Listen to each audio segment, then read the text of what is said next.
ബംഗ്ലാദേശിൽ നിന്ന് സുപ്രധാനമായിട്ടുള്ള ഒരു റിപ്പോർട്ട് ഇപ്പോൾ പുറത്തു വരുന്നു. ഒടുവിൽ മുഹമ്മദ് യൂനിസ് നേരിട്ട് മുഹമ്മദ് യൂനിസിന്റെ അനുയായികൾക്ക് നിർദ്ദേശം കൊടുത്തിരിക്കുന്നു, ന്യൂനപക്ഷങ്ങളെ സംരക്ഷിക്കണം, കാരണം ലോകരാജ്യങ്ങൾ മുഴുവൻ ഞങ്ങൾക്കെതിരെ തിരിയുകയാണ്, അതായത് ബംഗ്ലാദേശിനെതിരെ തിരിയുകയാണ് എന്ന് പറഞ്ഞ് മുഹമ്മദ് യൂനിസ് ഇപ്പോൾ വലിയ രീതിയിൽ പരിഭ്രാന്തനായിരിക്കുന്നു എന്ന റിപ്പോർട്ടുകളാണ് ഇപ്പോൾ പുറത്തു വരുന്നത്. അതിനു മുൻപ് കഴിഞ്ഞ ദിവസം നമ്മൾ റിപ്പോർട്ട് ചെയ്ത ഒരു വാർത്തയുണ്ട്. ആ വാർത്ത സമൂഹ മാധ്യമങ്ങളിൽ വളരെ വലിയ കോളിളക്കം ബംഗ്ലാദേശിൽ ഉണ്ടാക്കിക്കൊണ്ടിരിക്കുകയാണ്. ആ വാർത്ത കൂടെ ഒന്ന് പറഞ്ഞു പോകാം. അതായത് ബംഗ്ലാദേശിൽ ക്ഷേത്രത്തിൽ അതിക്രമിച്ച് കയറി സരസ്വതി ദേവിയുടെ വിഗ്രഹം തകർത്ത ഒരാളുണ്ട്. ആ ആളെ അവിടെയുള്ള ഹിന്ദു വിശ്വാസികൾ പഞ്ഞിക്കിട്ടു എന്നുള്ള റിപ്പോർട്ടുകളാണ് കഴിഞ്ഞ ദിവസം നമ്മൾ കൊടുത്തത്. ഇസ്ലാം മതമൗലികവാദിയായിട്ടുള്ള ആളെയാണ് ഹിന്ദു വിശ്വാസികൾ പിടികൂടിയത്. ബംഗ്ലാദേശിലെ ഫരീദ്പൂർ നഗറിലെ കാളി ക്ഷേത്രത്തിലാണ് ഈ സംഭവം ഉണ്ടായിരിക്കുന്നത്. 32 വയസ്സുള്ള മുഹമ്മദ് മിറാജുദ്ദീനാണ് ക്ഷേത്രത്തിൽ അതിക്രമിച്ച് കയറിയത്. ക്ഷേത്രത്തിൽ അതിക്രമിച്ച് കയറി ഇയാൾ ക്ഷേത്രത്തിലെ കാളി വിഗ്രഹം തകർക്കുകയായിരുന്നു. ഇതോടുകൂടി അവിടെയുള്ള സകല ഹിന്ദുക്കളും സംഘടിച്ച് ഇയാളെ നല്ല രീതിയിൽ കൈകാര്യം ചെയ്തു എന്നാണ് അറിയാനായി സാധിക്കുന്നത്. അതിനുശേഷം പോലീസ് എത്തിയാണ് ഇയാളെ ആശുപത്രിയിലേക്ക് കൊണ്ടുപോയത്. തീർത്തും അവശനായിരുന്നു, രക്തം ഇയാളുടെ ദേഹത്ത് മുഴുവൻ ഒലിച്ചിറങ്ങുകയായിരുന്നു എന്നാണ് റിപ്പോർട്ടുകൾ എല്ലാം തന്നെ സൂചിപ്പിക്കുന്നത്. ഇനി രണ്ടാമത്തെ കാര്യം, ഇയാൾ ഇസ്കോൺ എന്ന് പറയുന്ന ആ ഒരു സംഘടനയുടെ ക്ഷേത്രങ്ങൾ തകർത്തത് കേസിലും പ്രതിയായിരുന്നു നേരത്തെ.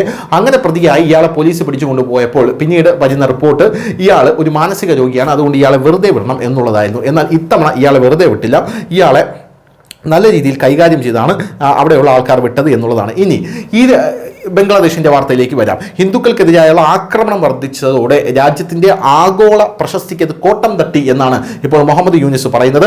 അന്താരാഷ്ട്ര സമൂഹത്തിൽ നിന്ന് വലിയ വിമർശനം കിട്ടുന്നു. പോരാത്തതിന് ഈ കൃത്യമായിട്ടുള്ള ഫണ്ടുകളൊന്നും തന്നെ ഇങ്ങോട്ടേക്ക് വരുന്നില്ല. അതാണ് മുഹമ്മദ് യൂനിസിനെ ഏറ്റവും കൂടുതൽ പ്രതിസന്ധിയിലാക്കിയുള്ള കാര്യം. ബംഗ്ലാദേശ് മുഴുപട്ടിണിയിലേക്ക് പോകാൻ പോവുകയാണ്. അമേരിക്ക ഫണ്ട് നിർത്തിവെച്ചു, സ്വിറ്റ്സർലാൻഡ് ഫണ്ട് നിർത്തിവെച്ചു, നെതർലാൻഡ്സ് ഫണ്ട് നിർത്തിവെച്ചു, ക്രൊയേഷ്യ വർക്ക് പെർമിറ്റ് നിർത്തിവെച്ചു. അങ്ങനെ പല കാര്യങ്ങളും ബംഗ്ലാദേശിൽ നടക്കുന്നു. ബംഗ്ലാദേശിലെ സകല ഇൻഫ്രാസ്ട്രക്ചറുകളും പണി താറുമാറാകുന്ന കാഴ്ചയാണ് കാണാനായി സാധിക്കുന്നത്. പോലെ തന്നെ ഇന്ത്യ തന്നെ കൊടുക്കുന്ന ഫണ്ട് അത് കഴിഞ്ഞ ദിവസം നിർമ്മല സീതാരാമൻ ബജറ്റിൽ പറഞ്ഞത് വെറും 120 കോടി രൂപയാക്കി കുറച്ചു എന്നുള്ളതാണ്. അങ്ങനെയുള്ള സാഹചര്യത്തിൽ ബംഗ്ലാദേശിനെ കഞ്ഞി കുടിക്കാൻ പോലും വകയില്ല എന്നുള്ള സാഹചര്യത്തിലാണ് ഈ ഒരു നീക്കത്തിലേക്ക് പോകുന്നത്. ഷെയ്ഖ് ഹസീനയുടെ രാജിക്ക് ശേഷം സ്ഥിതി കൂടുതൽ വഷളായതായി ഞാൻ മനസ്സിലാക്കുന്നുവെന്ന് ഇപ്പോൾ മുഹമ്മദ് യൂനിസ് പറഞ്ഞിട്ടുണ്ട്. ഇപ്പോഴാണ് മുഹമ്മദ് യൂനിസിന് ആ ബോധം വന്നത്. പോരാത്തതിന് അവിടെയുള്ള ക്ഷേത്രങ്ങൾക്ക് നേരെയുള്ള ആക്രമണങ്ങളും വീടുകൾക്ക് തീയിടലും മതന്യൂനപക്ഷങ്ങൾ ഭയന്ന് ജീവിക്കുന്നതും വർദ്ധിച്ചു വരുന്നുവെന്ന് മുഹമ്മദ് യൂനിസ് അഡ്മിറ്റ് ചെയ്തു എന്നാണ് മനസ്സിലാവുന്നത്. വർദ്ധിച്ചു വരുന്ന സമ്മർദ്ദം നേരിടുമ്പോൾ യൂനിസിന്റെ നേതൃത്വത്തിലുള്ള ഇടക്കാല സർക്കാർ ഒടുവിൽ നടപടിയെടുക്കാൻ തീരുമാനിച്ചിരിക്കുകയാണ്. അതായത് ന്യൂനപക്ഷങ്ങളെ ആക്രമിക്കുന്നവർക്കെതിരെ നടപടിയെടുക്കാൻ തീരുമാനിച്ചു. തിങ്കളാഴ്ച സുരക്ഷാ ഉദ്യോഗസ്ഥർക്ക് കർശനമായിട്ടുള്ള നിർദ്ദേശം നൽകിയിരിക്കുകയാണ്.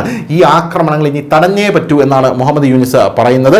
കർശന ഉത്തരവുകൾ നൽകിയിട്ടുണ്ട്. ആക്രമണം തടയാൻ ഉടനടി ഫലപ്രദമായിട്ടുള്ള നടപടികൾ തന്നെ സ്വീകരിക്കണമെന്നാണ് അദ്ദേഹം പറഞ്ഞിരിക്കുന്നത്.